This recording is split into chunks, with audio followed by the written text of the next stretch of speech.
Hey there guys, theBolderBoulder here with another Hero Factory MOC. And this is a Neotex.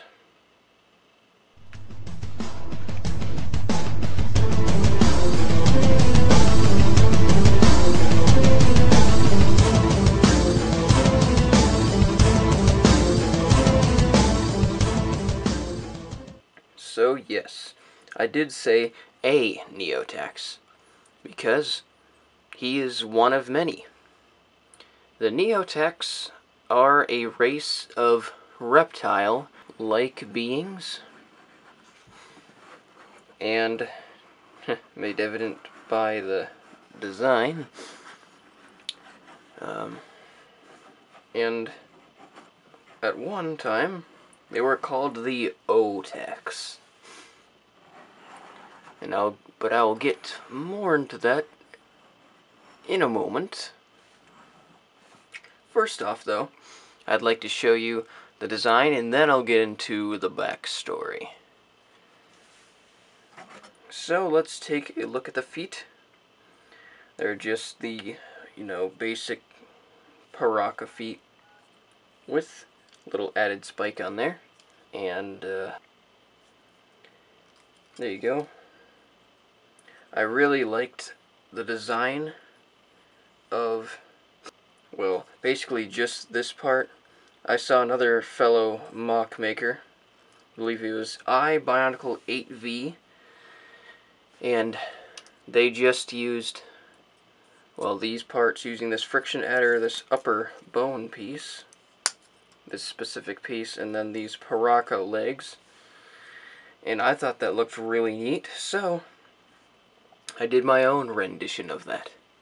And I think it turned out pretty well. I definitely wanted this MOC to look alien-like, and I think it turned out pretty sweet. And the way I connected this was, there's a little hole right through there. I just took one of those small gray connector parts. Here, I'll see if I can get it out real quick. I used one of these little babies. Just put it in there with the longer part going through the pin hole. And I've got these double pins on here. So, just simply placed it through there. And it works magnificently. Not trying to toot my own horn or anything, I just really think that turned out really well. So now both legs are completely symmetrical, as are the arms. So let's take a look at the upper body, the torso. And I used one of those semi-recent body parts for the torso, the one that looks like it's got engraved muscles, I suppose. Use this neat chest piece, also from that same series. I believe it was the Breakout series. And these parts are also from that. Well, except this one is from before. And I'll show you. That's what bone parts I used on there. See if I can get this camera to focus real quick. There you go. So, just use those two parts. That turned out really cool, I think. And here's the lower arm. Use this size of bone piece.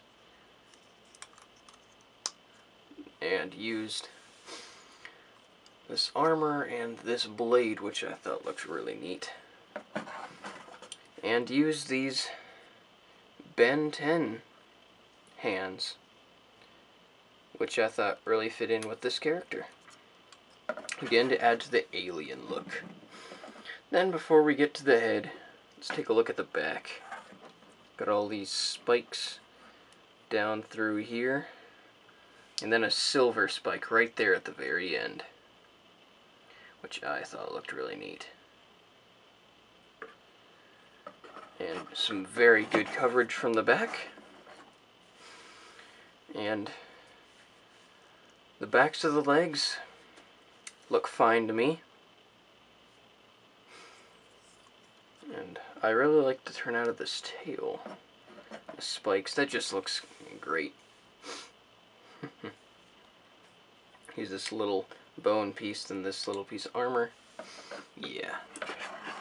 And now, let's take a look at the head.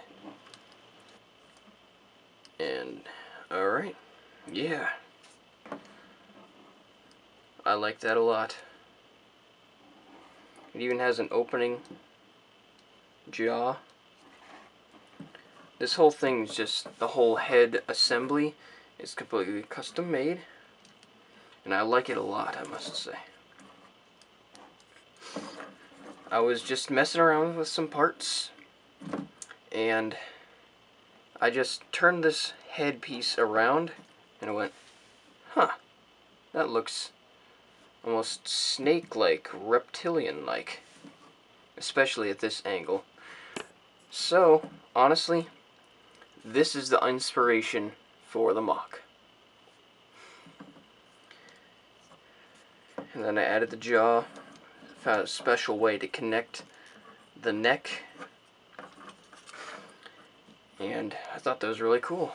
Actually, a relative of mine helped me with that, so I thought that was really neat. So, now let's move him back.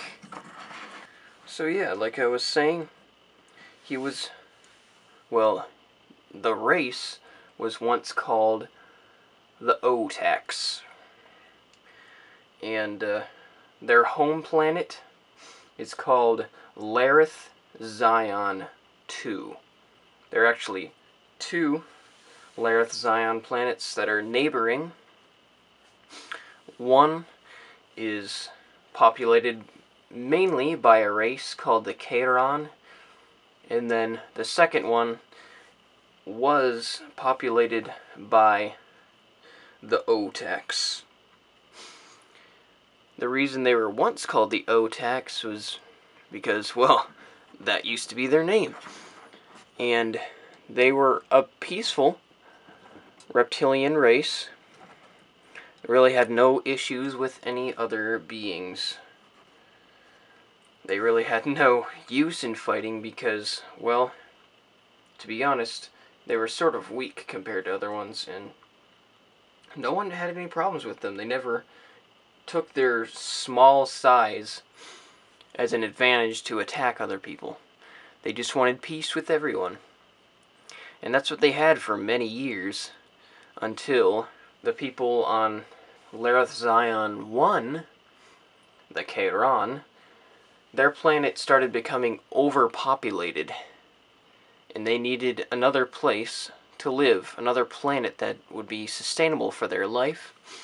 So they eventually started attacking Lareth Zion 2, the planet of the Otax, completely annihilating almost the entire race, just because they were so greedy for land.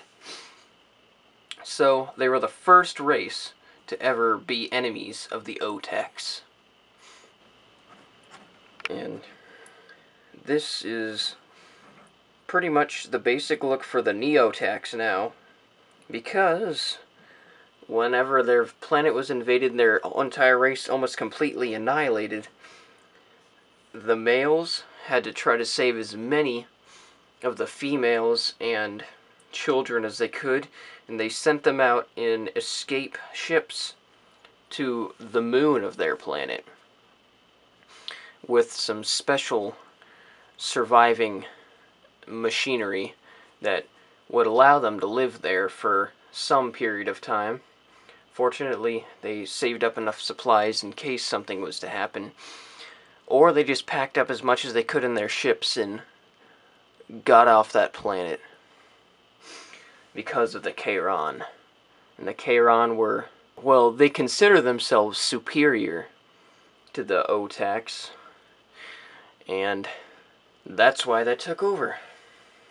And while on that planet, they eventually created a place for them to live, a station, I suppose, with a big enclosed area where they could walk around and not have to use some sort of suit or breathing apparatus or some sort of machine just to survive. Though the building was run by machines. They kept the necessary, well, climate control, I should say, yeah. The machines that were able to control the climate in an enclosed area. So that's the only reason they're still alive. But now, the males at a certain age start training to be warriors. And over time, the Otacs got taller, they got stronger, and became more menacing, eventually having to learn how to use weapons, which is what they do now. They have special gauntlets that they attach these blades to, and they've always had the spikes down their back. But now they look even more menacing. The older they get, the stronger, of course, and the more menacing they end up looking. Especially when they've been training as warriors for so many years. Yeah, even more so. Now that they're training up as warriors, they're planning on taking back their planet, Lareth Zion 2. So that's why they're training as many males as they can to fight. So, that is pretty much it. Be on the lookout for some MOCs of the Kairon in the future. Well, at least one MOC, anyway. Now that you've seen what the Neotacs look like, which the reason they're called Neotacs is because, well, Neo means new. And they just paired that with their old name, the Otacs, and called themselves the Neotacs. And so, that's what they're known as now. No longer are they called the Otacs. They're called the Neotacs. And, they don't really plan on using the help of the Hero Factory, but they may end up having to. Because most of their communications that can reach as far, all the way to the planet where the Hero Factory is, most of their communications have been cut off, and the Kairon use machines on Lareth Zion 2 to cut off anything that can go that far. So they only have simple one-way communicators on their moon that the Neotacs live on. So it's pretty hard to get their attention anyway. So they're going to have to depend on that, unless they can send out a scout far enough to get out there. But it's going to be hard to get past the Kairon. So, unfortunately for them, they're going to have to fight on their own. Unless they can find another ally. So yeah. If you'd like to see some exclusive pictures of this MOC, and many other MOCs, go ahead and check out my Facebook page. And check out my Blogspot page for my story that I've been doing. Well, this is not part of my story, but it's a different line, I suppose. A different story. You can also find exclusive information on there on this guy as well, and the entire Neotacs race, and you'll be able to find out more about the Kairon up on my Blogspot page as well. Sorry the video is kind of lengthy, but I really wanted to delve into the story as much as I could in this video. So, thank you guys very much for watching, and I'll see you guys again in my next video. Have a great day. Bye.